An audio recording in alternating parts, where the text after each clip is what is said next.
Semangat pagi teman-teman ya. Tidak bosan-bosan saya selalu menyampaikan semangat pagi. Artinya semangat pagi adalah sebuah semangat yang selalu terjaga seperti di pagi hari. Ya gitu kira-kira seperti itu. Ya.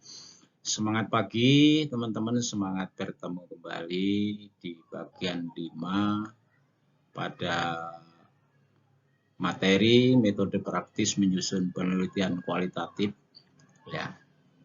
Bagian 5 di bagian kualitatif, tapi kalau secara menyeluruh dari awal video saya adalah ini yang ke-24 mungkin ya, 24 ya. Mudah-mudahan dari bagian-bagian yang akan saya sampaikan ini sekali lagi dapat bermanfaat bagi teman-teman adik-adik mahasiswa yang sedang menyusun penelitian atau karya ilmiah ya. Sebagaimana biasa ya, subscribe-nya jangan lupa. Dan mari kita lanjutkan bahwa di bagian kelima ini adalah kita akan bahas manfaat penelitian. Manfaat penelitian ini kadang-kadang bagi peneliti tidak begitu diperhatikan ya. Jadi cenderung diabaikan dan kadang-kadang isinya apa adanya, itu yang pertama. Nah, yang jadi masalah di penyusunan itu masuk di bab 1. Biasanya setelah tujuan penelitian. Padahal kalau kita tanya manfaat, kan belum ketahuan. Ya, kita belum meneliti gitu ya.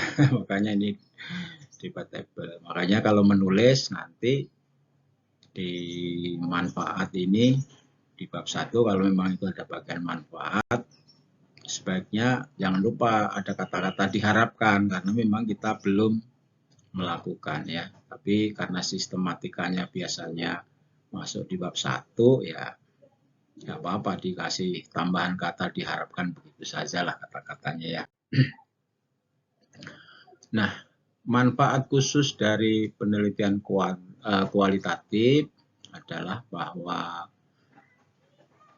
diharapkan itu manfaatnya ada tindakan perbaikan, perubahan tindakan perbaikan. Karena dari hasil penelitian yang mendalam diharapkan ada semacam tadi ya, temuan baru tentang apa-apa yang sudah menjadi fokus penelitian. Nah, di sini ada beberapa manfaat pokok penelitian ya, bahwa memang harus diuraikan secara jelas dan secara sistematis. Kemudian tentu ini disusun ya, kalau menurut aturan di sini disusun setelah hasil penelitian tercapai. Tadi di depan sudah sampaikan manfaat penelitian kok ditulis di tujuan padahal kita belum melakukan. Tapi nggak apa-apa karena mungkin itu sebuah sistematikanya, makanya ditambah aja kata-kata diharapkan begitu. Toh nanti mungkin di akhir biasanya di bagian saran maksudnya ya. Padahal itu hasil dari penelitian juga suatu manfaat, tapi biasanya di bagian saran akan menjadi tambahan. Dan manfaat dari penelitian kualitatif memang harus dipersyaratkan juga harus rasional ya. Kemudian bukan merupakan hipotesis ya, tapi memang sebuah suatu proposisi yang memang sudah real kita temukan. Kemudian ya sisi yang kira-kira pragmatis dalam arti bisa diaplikasikan secara nyata ya, berupa aplikatif begitu.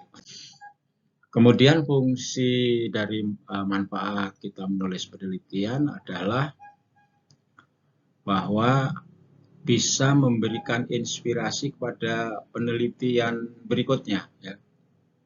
Ya, jadi diharapkan nanti peneliti berikutnya itu bisa mencari celah atau riset gap apa yang bisa dilanjutkan dari hasil penelitian. Misalnya tentang contoh saya kan kecerdasan spiritual. Nah, dari kecerdasan spiritual itu kira-kira nanti hasilnya seperti apa, kemudian peneliti berikutnya bisa menjadi bahan di urei tentang riset gapnya seperti apa.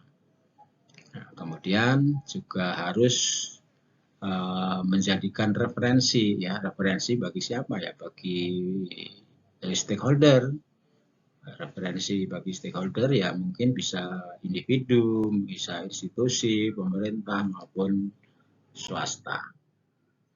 Nah, tadi di depan sudah saya sampaikan bahwa kita menulis, bagaimana kita menulis atau contoh menulis manfaat penelitian kualitatif, tetap mengacunya kepada tujuan juga ya. Tujuannya tadi ada 4, rumusan masalahnya ada 4. Nah, berarti menulis manfaat penelitian juga harus seirama ya. Buatlah 4 item juga, 4 poin juga. Tapi tadi harus misalnya diharapkan gitu ya, karena ini di bab 1 nulisnya ya, bukan di bab akhir. Jadi tulis ada kata-kata diharapkan misalnya untuk mengetahui, menganalisis dan menjelaskan kemampuan atau diharapkan kemampuan masyarakat Randu Kuning ya tentang berpikir kritis itu bisa lebih baik umpamanya harapannya. Kemudian yang kedua masih juga diharapkan masyarakat Randu Kuning misalnya mampu membangun makna kehidupan umpamanya seperti itu.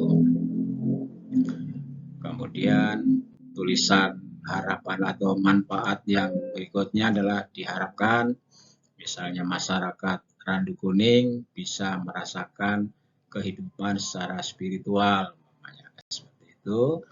Kemudian yang keempat tetap harus nyambung ya, nyambung dari rumusan masalah dan tujuan. Diharapkan masyarakat bisa mengetahui atau memiliki kemampuan secara mendalam tentang kerohaniannya misalnya seperti itu. Nah itu semua harus nyambung dengan rumusan masalah dan tujuan penelitian. Itu teman-teman tentang manfaat penelitian kualitatif. Pada dasarnya sama ya, hampir-hampir sama dengan kuanti. Mungkin nanti yang akan membedakan itu di metodologi ya. Kalau yang sekarang-sekarang ini kayaknya masih relatif sama dengan kuantitatif. Sekali lagi jangan bosan teman-teman ya. Kita sharing saja, dan untuk teman-teman yang belum pernah mencoba meneliti kualitatif, coba saja ya. Nggak usah takut. Bagaimana saya dulu sama profesor saya juga memberikan masukan, kenapa teman-teman selalu kuanti, ayo nggak usah takut.